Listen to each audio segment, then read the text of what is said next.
Böyle oldu değil mi? Her şey.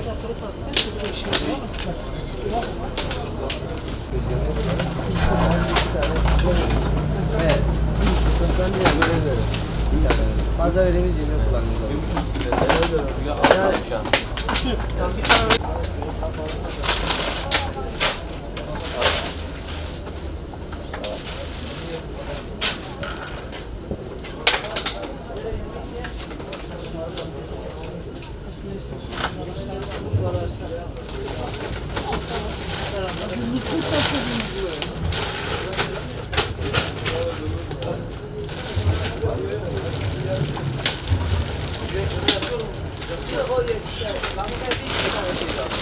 Yanlış mıydı acaba? Aynen.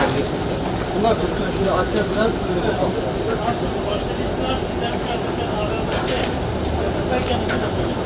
Şimdi ben gideceğim. Nereye? Ben buradayım. Çok güzel.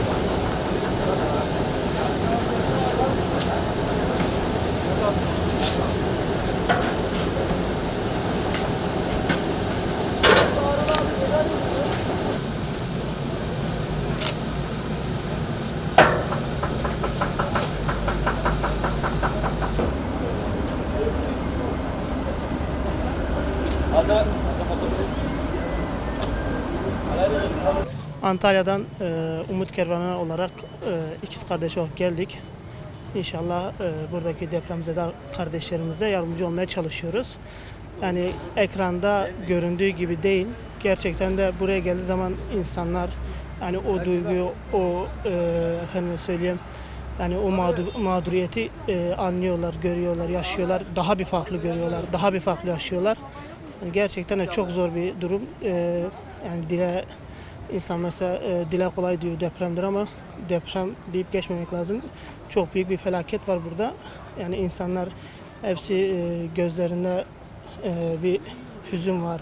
Gözlerinde bir efendime söyleyeyim bir düşünce var.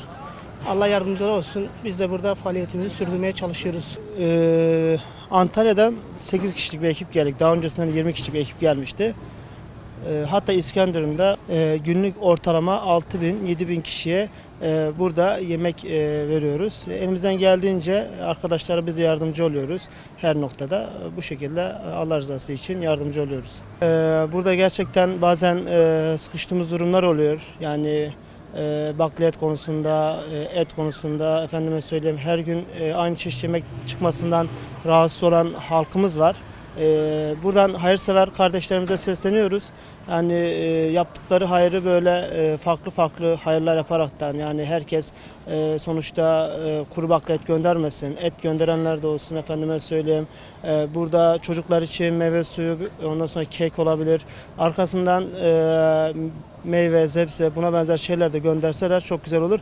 Çünkü halk da ister istemez her gün aynı türden yemek yemekten sıkılıyor.